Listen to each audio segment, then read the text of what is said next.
ইন্না আকরামাকুম ইনদাল্লাহি আতকাকুম সাদাকাল্লাহুল মাওলানাল আযীম ওয়া সাদাকা রাসূলুহুন নাবিয়্যুল হাবিবুল কারীম ونحن على ذلك لمن الشاهدين والشاكرين উপস্থিত ঐতিহ্যবাহী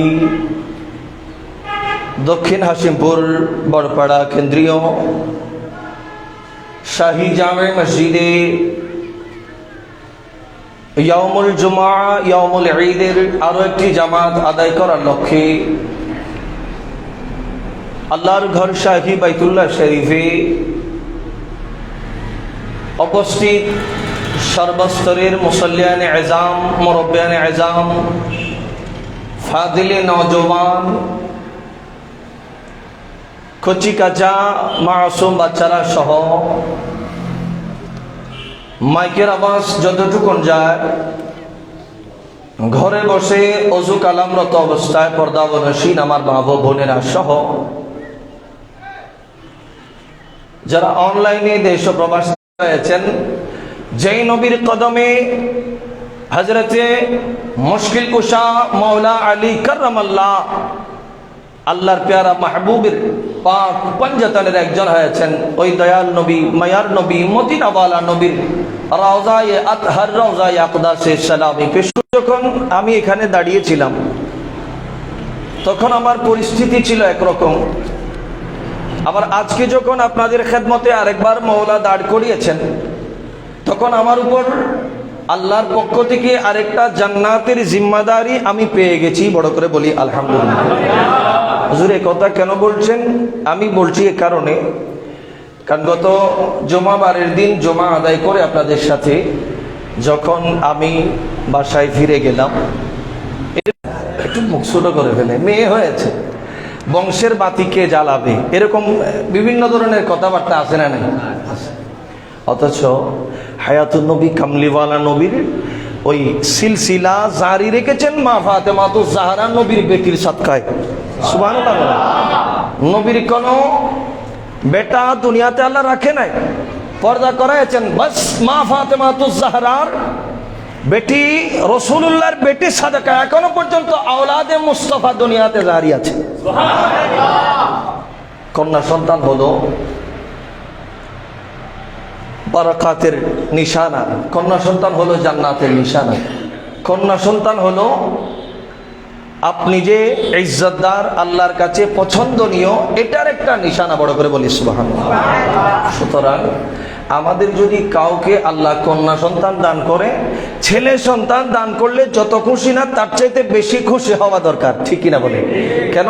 পেয়ারা নবী বলেছেন, যার ঘরে একটা মেয়ে সন্তান আছে আমার ওই উম্মত একটা জান্নাতের টুকরার অধিকারী হয়েছে। তো পেয়ারা হাজিরিন, আমি আল্লাহ দরবারে শুকরিয়া আদায় করছি।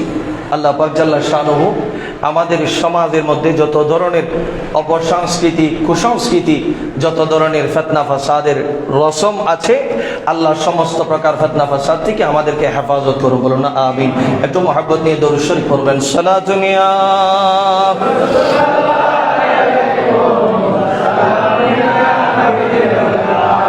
প্যারা হাজিরিন, সূরাতুল হুজুরাতের 13 নম্বর আয়াতে কারিমার ছোট্ট এক টুকরা একাংশ আয়াতে কারিমা আমি তেলাওয়াত করেছি। আমি বলেছিলাম গত জুমায় দীর্ঘ আলোচনা হয়েছে হযরতে সাইয়্যিদুনা সিদ্দিক আকবর রাদিয়াল্লাহু তাআলা আনহুর শান, আজমত, ইজ্জতের উপরে। আমি বলেছিলাম আলোচনা বিশাল। গত জুমায় তো 3 ভাগের 1 ভাগও আলোচনা করতে পারি নাই। চেষ্টা করব, ওয়াদা দিয়েছিলাম আপনাদেরকে আজকের জুমায়ও সিদ্দিক আকবরের আলোচনা হবে।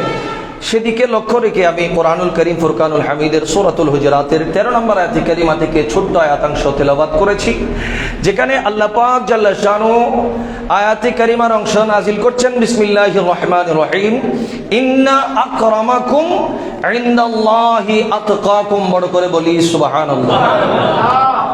আল্লাহ সাইয়্যিদনা সিদ্দিক আকবরকে এত বেশি ভালোবেসেছেন যে কোরআনুল কারীম ফুরকানুল হামিদের অনেক অনেক জায়গার মধ্যে সরাসরি প্রত্যক্ষভাবে অথবা পরোক্ষভাবে হযরতে সাইয়্যিদুনা সিদ্দিক আকবরের শানের দিকে ইঙ্গিত করে আল্লাহ আয়াতে কারিমা নাজিল করেছে।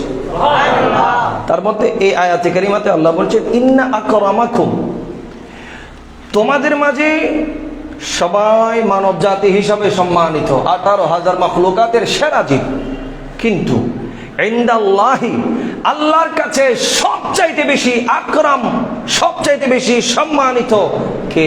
আল্লাহ বলে আতকাকুম, যার অন্তরের মধ্যে তাকওয়া আছে, যার অন্তরের মধ্যে খোদা ভীতি আছে, যার কলবের মধ্যে মুস্তাফার মোহাব্বত আছে। আল্লাহ বলছেন সেই ব্যক্তি আমি আল্লাহর কাছে সবচাইতে বেশি তাকওয়াবান, সবচাইতে বেশি সম্মানিত, যার অন্তরের মধ্যে খোদা ভীতি আছে এবং নবী মুস্তাফার মোহাব্বত আছে। এভাবে আল্লাহ পাক জাল্লা শানুহু সূরাতুল লাইল শরীফের 17, 18, 19, 20, 21 পাঁচটা আয়াতে কারিমা লাগাতার নাজিল করেছেন হযরত সাইয়্যিদুনা সিদ্দিক আকবরের শানে। আল্লাহ কোরআনে পাকে আয়াতে কারিমা নাজিল করা, তাও একজন মানুষের শানের উপরে, এটা ছোটখাটো বিষয় নয়। এখানে প্রমাণ হলো আল্লাহর নবীর যত সাহাবীরা আছেন সমস্ত সাহাবায়ে কেরামদের মধ্যে একেবারে 1 নম্বর আউয়ালে যিনি আছেন উনি হচ্ছেন সাইয়্যিদুনা সিদ্দিক আকবর। এভাবে আমি বলেছিলাম বুখারী শরীফের মধ্যে আলাদা পরিচ্ছেদ, আলাদা বাব রচনা করেছেন, আলাদা অধ্যায় রচনা করেছেন, বাবু ফজলে আবি বকর বাদান নবী সাল্লাল্লাহু আলাইহি ওয়াসাল্লাম। এজন্য সুন্নি যারা আছে, আহলুস সুন্নাহ ওয়াল জামাতের ইত্তেবা যারা করি, আমাদের ঈমান আকীদা হলো সাইয়্যিদুনা সিদ্দিক আকবর হলেন আফদালুল বাশার বাদাল আম্বিয়া, নবীদের পরে সর্বশ্রেষ্ঠ মর্যাদার অধিকারী হযরত সাইয়্যিদুনা সিদ্দিক আকবর।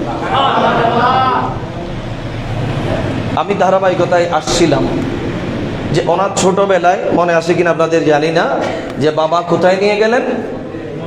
না, খানায় কাবায় নিয়ে গেলেন। কেন ভুলে গেছেন তো? মূর্তি পূজা করার জন্য, ঠিক কিনা?